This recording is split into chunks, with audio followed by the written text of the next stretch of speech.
उधर हिमाचल प्रदेश के कांगड़ा में दो कश्मीरी कारोबारियों से बदसलूकी किए जाने के मामले पर बवाल मच गया। वहां पंचायत की एक सदस्य ने घूम घूम कर कपड़े और शॉल बेचने वाले उन कारोबारियों का विरोध किया, उन पर जय श्री राम बोलने के लिए दबाव बनाया।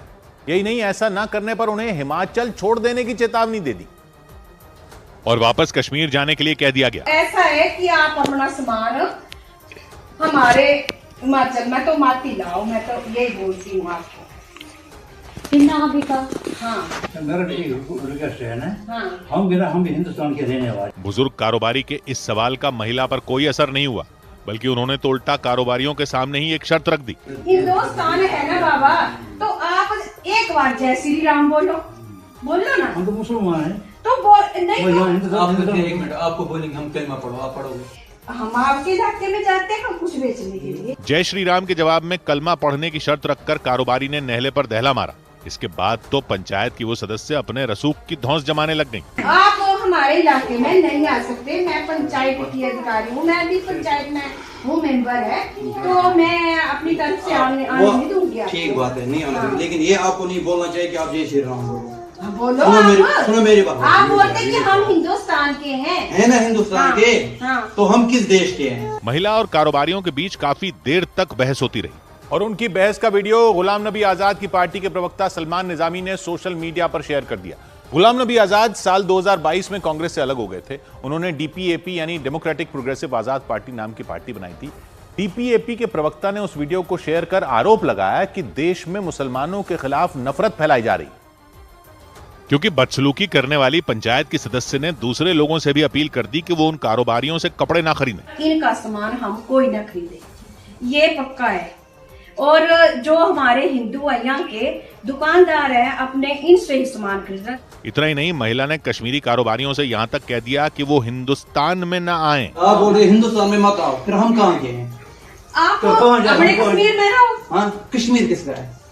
वो भी हिंदुस्तान का ही है ना। है, होगा, बोल मैं नहीं मानती, होगा ना वो, पर आपको वहाँ ही रहना पड़ेगा। पंचायत की सदस्य ने कारोबारियों को हिमाचल से चले जाने की चेतावनी दी। हमारा जो हिमाचल है ना, वो है कट्टर हिंदुओं का।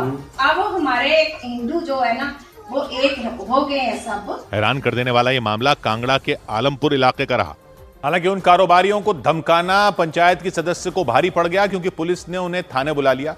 बताया गया कि वो कारोबारी कई साल से हिमाचल के कांगड़ा में सर्दियों के कपड़े और शॉल बेचते आए हैं। यही वजह रही कि महिला के बुरा बर्ताव करने पर भी न तो वो डरे और न ही इलाका छोड़कर किसी दूसरी जगह गए, बल्कि उन्होंने आरोपी के खिलाफ थाने में शिकायत कर दी। और इसके बाद तो पंचायत की आरोपी सदस्य को थाने में आकर माफी मांगनी पड़ गई। जाने अनजाने में मेरे से कुछ गलती हुई होगी तो मैं उसके लिए हमारे धर्म के बारे में ना, कोई बात नहीं, ये पता चला मैं हमारे धर्म के बारे में हाँ, मैं इसके लिए ही आपसे माफी मांगती हूँ। महिला ने अपने किए पर सफाई भी दी। अकेली रहती है होते तो हम डरते हैं कोई मर्द हमारे घर में आए, क्योंकि हम इनको जानते नहीं पहचानते नहीं है। पंचायत की सदस्य पर नफरत फैलाने के आरोप लगाए गए।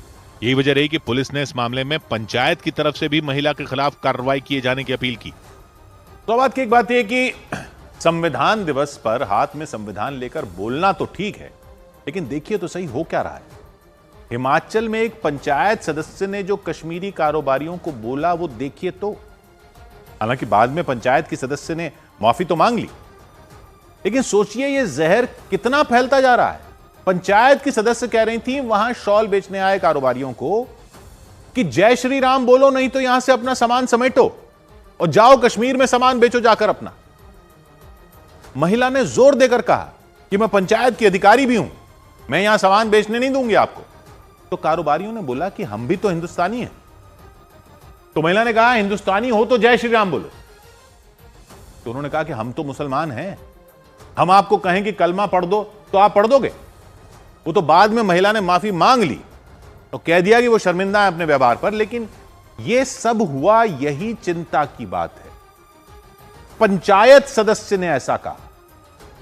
एक तरफ कश्मीर को लेकर एक देश एक विधान की बातें हो रही हैं, हम गर्व कर रहे हैं कि वहां शांति से चुनाव करवा दिए, अलगाववादियों के सारे झूठ बेनकाब कर दिए, और दूसरी तरफ ऐसे ऐसे लोग सारे किए धरे पर पानी नहीं फेर रहे अपनी नफरत से। अलगाववादी वहां के लोगों को कह रहे थे कि जाओ बाहर, तो उनको हमने दिखा दिया कि वो बाहर करने वाले कौन होते हैं। लेकिन अब ये यहां उल्टा बोलकर सारे किए धरे को मिट्टी में नहीं मिला रहे। कह रहे हैं हिंदुस्तानी हो तो जय श्री राम बोलो। ये क्या बात हुई? हिंदुस्तानी होने का ये टेस्ट है? और ये या कोई भी टेस्ट लेने वाले आप कौन? एक तरफ संविधान दिवस के नाम पर बड़े बड़े जलसे हो रहे हैं, दूसरी तरफ ये हो रहा है। तो सुन लीजिए एक बार फिर, सुप्रीम कोर्ट ने एक बार फिर दोहरा दिया कि धर्मनिरपेक्ष ही है संविधान। और यहां एक कह रहा है जय श्री राम बोलो, तो दूसरा जवाब दे रहा है कि मैंने कलमा पढ़ने को कह दिया। तो भारतीय होने के ये कौन से टेस्ट चल रहे हैं? अरे जय श्री राम बोलना तो राम भक्त होने का टेस्ट भले ही बना दो, इसके अलावा तो और कोई टेस्ट ये कैसे हो सकता है? जो जय श्री राम नहीं बोलेगा वो क्या हिंदू नहीं है? कैसे नहीं है? और अगर आपने इसको हिंदू होने का भी टेस्ट बना रखा है, तो हिंदू होने का टेस्ट आप कौन होते हो लेने वाले? और हिंदू होने का टेस्ट लेने का अधिकार आपने अगर अपने आप को खुद ही दे भी दिया है, तो यह भारतीय होने का टेस्ट कैसे हो गया? वैसे तो भारतीय होने का टेस्ट भी लेने वाले आप कौन हो? जो हिंदू नहीं है वो नहीं रह सकते भारत में। कब से हो गया ये? कब हुआ ये? और कब से ये हो गया कि एक जगह के लोग दूसरी जगह नहीं जा सकते कारोबार करने? कारोबारियों ने पूछा कि आप बोल रहे हो कि हिंदुस्तान में मत आओ, तो फिर हम कहां के हैं? तो पंचायत सदस्य ने कहा कि आप अपने कश्मीर में रहो। मतलब सोच रहे हो कि क्या कह रही थी महिला?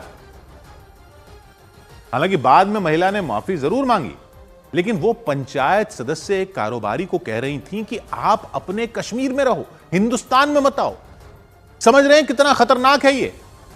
वो कारोबारी कहने लगे कि बताओ फिर कश्मीर किसका है? हिंदुस्तान का ही है ना। तो महिला कहने लगी कि होगा, लेकिन आपको वहीं रहना होगा, और हमारा हिमाचल जो है वो कट्टर हिंदुओं का है। तो क्या कहना चाह रही थी ये मैडम कि कश्मीर भले ही हिंदुस्तान का होगा, लेकिन हिमाचल कट्टर हिंदुओं का है? तो कट्टर हिंदू हिंदुस्तान के नहीं है क्या? किस तरह का जहर भरा हुआ है ये कि मुंह से क्या बोले जा रहे हैं कुछ पता ही नहीं चल रहा।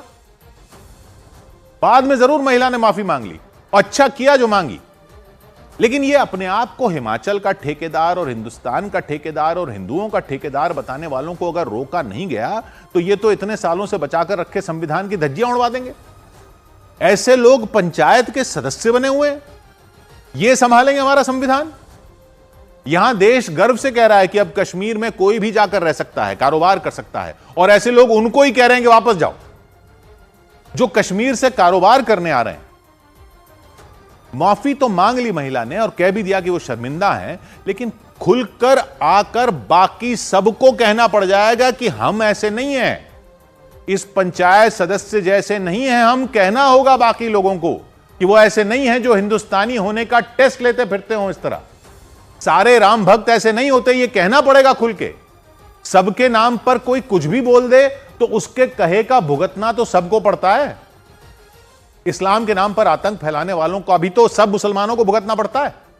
तो यही हाल बाकी सबका ना हो जाए कि कोई भी कुछ भी बोल दे किसी भी धर्म के नाम पर या समुदाय के नाम पर या राज्य के नाम पर, और आग ऐसी लगे कि सबको भुगतना पड़े। इस महिला ने माफी तो मांग ली, लेकिन ऐसी नौबत ही क्यों आए? महिला ने तो कह दिया कि वो शर्मिंदा है, लेकिन बाकी सबको कहना ही होगा कि ऐसे लोगों को देखकर वो शर्मिंदा हो ना हो, हम शर्मिंदा हैं। यह है संविधान को असली खतरा। तो बात की एक बात,